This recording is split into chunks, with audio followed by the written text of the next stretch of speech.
قیامت کی نشانیوں میں سے ہے کہ آدمی مسجد کے پاس سے گزرے گا مگر اس میں 2 رکعتیں ادا نہیں کرے گا۔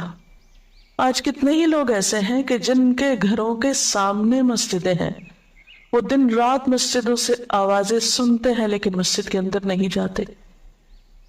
نبی صلی اللہ علیہ وسلم کے زمانے میں اس بات کا تصور ہی نہیں تھا کہ کوئی شخص اپنے آپ کو مسلمان کہے اور پھر وہ نماز نہ پڑھے۔ اسی لیے ہم دیکھتے ہیں کہ منافقین ہر حال میں مسجد میں پہنچتے تھے، بلکہ انہوں نے اپنی ایک الگ مسجد بھی بنائی تھی، یا مسجد نامی عمارت بنائی تھی۔ لیکن قیامت کے نزدیک مسجدوں کے پاس سے گزرنے والے مسجد نہیں جائیں گے۔ ایک اور حدیث میں آتا ہے، حضرت انس فرماتے ہیں رضی اللہ تعالی عنہ کہ اللہ کے رسول صلی اللہ علیہ وسلم نے فرمایا، لوگوں پر ایک ایسا دور آئے گا کہ ان میں اپنے دین کی حفاظت پہ صبر کرنے والا اس شخص کی مانند ہوگا جو آگ کے انگارے کو اپنی مٹھی میں تھامنے والا ہے۔ یعنی دین پر استقامت اور دین پر عمل اتنا مشکل ہو جائے گا بعض اوقات کہ جیسے ایک انگارہ ہاتھ میں لینا کہ انسان نہ لے سکے اور نہ پھینک سکے۔ ایک اور نشانی جو آپ صلی اللہ علیہ وسلم نے ہمیں بتائی وہ یہ کہ زمانہ قریب آ جائے گا، عمل میں نقص واقع ہوگا اور بخیلی پیدا ہو جائے گی، دل تنگ ہو جائیں گے۔ ایک اور حدیث میں آتا ہے کہ بخیلی کا عام ہونا قیامت کی نشانیوں میں سے ہے۔ آج آپ دیکھیں کہ بسا اوقات انسان کے پاس اللہ کی دی ہوئی بے شمار نعمتیں ہوتی، لیکن انسان ان نعمتوں میں کسی کو شریک نہیں کرتا۔ چھوٹی چھوٹی باتوں کو مائنڈ کر جانا، چھوٹی چھوٹی باتوں پہ ناراض ہو جانا، چھوٹی چھوٹی چیزوں کو حد سے زیادہ محسوس کر لینا، یہ سب کچھ شح کی وجہ ہی سے تو ہے، بخل کی وجہ سے ہی تو ہے۔ بخل صرف مال میں نہیں ہوتا، بخل تمام نعمتوں میں ہوتا ہے اگر ان میں اللہ کے دوسرے بندوں کو بطور شکر کے شریک نہ کیا جائے۔ ایک اور حدیث میں آتا ہے، مجموع الزوائد میں یہ حدیث روایت ہوئی ہے، رسول اللہ صلی اللہ علیہ وسلم نے فرمایا کہ لوگ سخت اور بخیل ہو جائیں گے، یعنی ان کے دل سخت ہو جائیں گے اور ان کے اندر بخل عام ہو جائے گا۔ ایک اور نشانی قیامت کی آپ صلی اللہ علیہ وسلم نے یہ بتائی کہ مساجد میں زیب و زینت بہت ہوگی، یعنی نمازی تو کم ہوں گے لیکن مسجدیں سجائی بہت جائیں گی۔ حضرت انس بن مالک کی روایت ہے، مسند احمد نے اس کو روایت کیا ہے، رسول اللہ صلی اللہ علیہ وسلم نے فرمایا قیامت قائم نہیں ہوگی یہاں تک کہ لوگ مسجدوں میں فخر و مباحات کریں گے،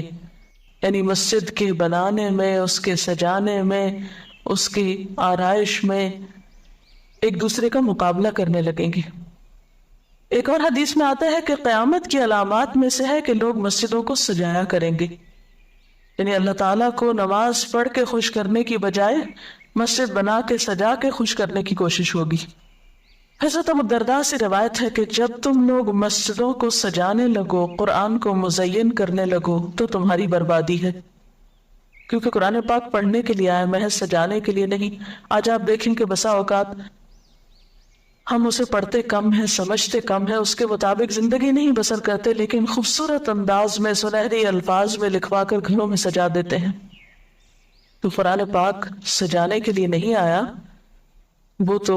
ہدی للناس ہے، ساری انسانیت کی ہدایت کے لیے آیا ہے، لیکن ہم نے اس کا بس اتنا ہی فائدہ اٹھایا کہ اسے خوبصورت انداز میں لکھ کے طاقوں میں سجا دیا۔ اسی طرح ایک اور نشانی کہ انسان حلال حرام کی پرواہ نہیں کرے گا۔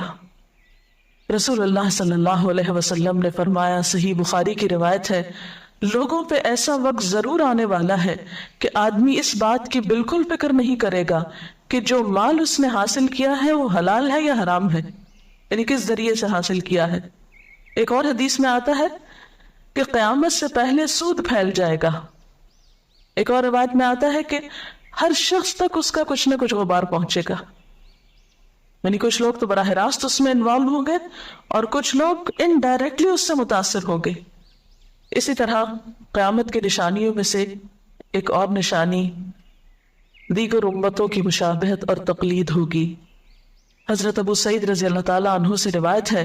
رسول اللہ صلی اللہ علیہ وسلم نے فرمایا، تم اپنی سابقہ امتوں کی ایک ایک بالشت اور ایک ایک گز میں اتباع کرو گے، یعنی چھوٹے سے چھوٹے معاملے میں اور بڑے سے بڑے معاملے میں ان کی پیروی کرو گے، حتیٰ کہ اگر وہ کسی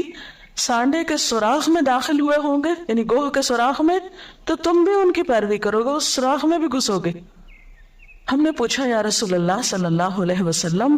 کیا آپ کی مراد یہود و نصارہ ہے؟ فرمایا پھر اور کون؟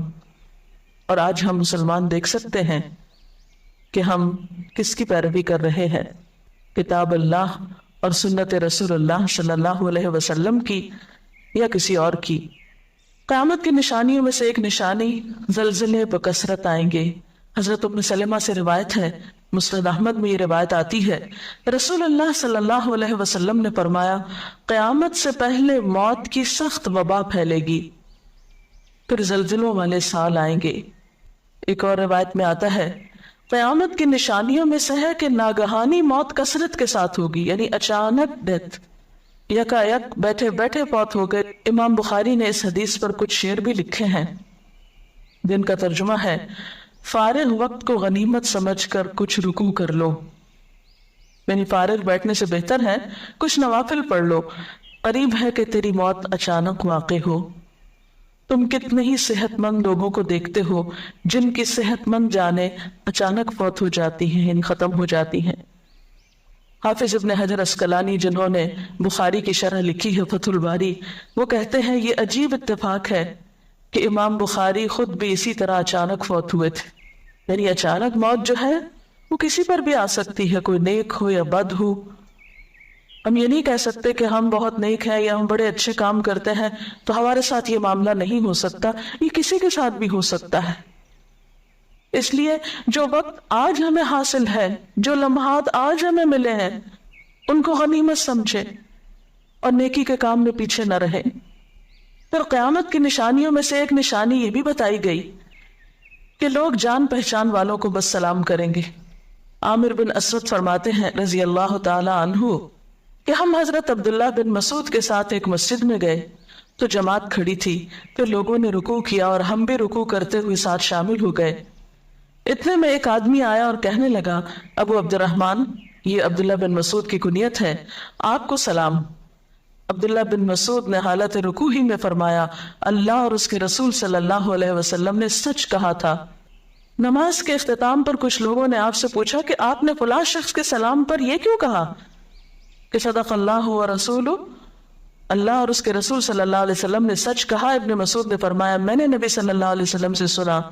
کہ قیامت کی نشانیوں میں سے ہے کہ سلام صرف پہچان والوں کو کیا جائے گا، یعنی آپ کسی مجلس میں جاتے ہیں، مسنون طریقہ کیا ہے، اگر آپ کسی گیدرنگ میں جائیں سب کو بیک وقت السلام علیکم کہیں، لیکن بہت دفعہ آپ نے دیکھا ہوگا کہ لوگ آتے ہیں سب کو نہیں پوچھتے، ان میں سے جو جان پہچان والا ہوتا ہے اس کا نام لے کر بس سلام کرتے ہیں۔ پھر اسی طرح ایک اور نشانی یہ کہ لوگ دعا اور طہارت میں زیادتی کریں گے۔ حضرت سعد رضی اللہ تعالی عنہ سے روایت ہے، انہوں نے سنا کہ ان کا بیٹا اس طرح دعا کر رہا ہے، یا اللہ میں تجھ سے جنت کا سوال کرتا ہوں، اس کی نعمتوں کا سوال کرتا ہوں، اس کی رونقوں اور تر و تازگیوں کا سوال کرتا ہوں، وغیرہ وغیرہ، اور میں آگ سے تیری پناہ مانگتا ہوں، اس کی زنجیروں سے اور طوقوں سے پناہ مانگتا ہوں۔ تو حضرت سعد نے فرمایا، تم نے اللہ تعالیٰ سے خیر کثیر کا سوال کیا ہے اور ضرر کثیر سے پناہ مانگی ہے، جبکہ میں نے رسول اللہ صلی اللہ علیہ وسلم سے سنا کہ ان قریب ایسے لوگ ہوں گے جو دعا میں زیادتی کریں گے، یعنی صرف یہ کہہ دینا کافی ہے کہ اللہ تو ہمیں جنت عطا فرما اور دوزخ سے بچا، اس کی بہت تفصیلات میں جانے کی ضرورت نہیں۔ جب جنت میں داخل ہو گئے تو سب کچھ نصیب ہو گیا، اور جب جہنم سے بچ گئے تو سب سے بچت ہو گئی۔ پھر آپ نے یہ آیت پڑھی، اپنے رب سے عاجزی سے دعا مانگو، یقیناً وہ زیادتی کرنے والوں کو پسند نہیں کرتا، یعنی دعاؤں میں زیادتی اور اس قسم کی تفصیلات یہ پسندیدہ نہیں ہے۔ تمہیں یہی کافی تھا کہ تم یوں کہتے، یا اللہ میں تجھ سے جنت اور ہر اس قول و عمل کا سوال کرتا ہوں جو جنت کے قریب کر دے، اور میں تیری پناہ چاہتا ہوں جہنم سے اور ہر اس قول و عمل سے جو جہنم کے قریب کرے۔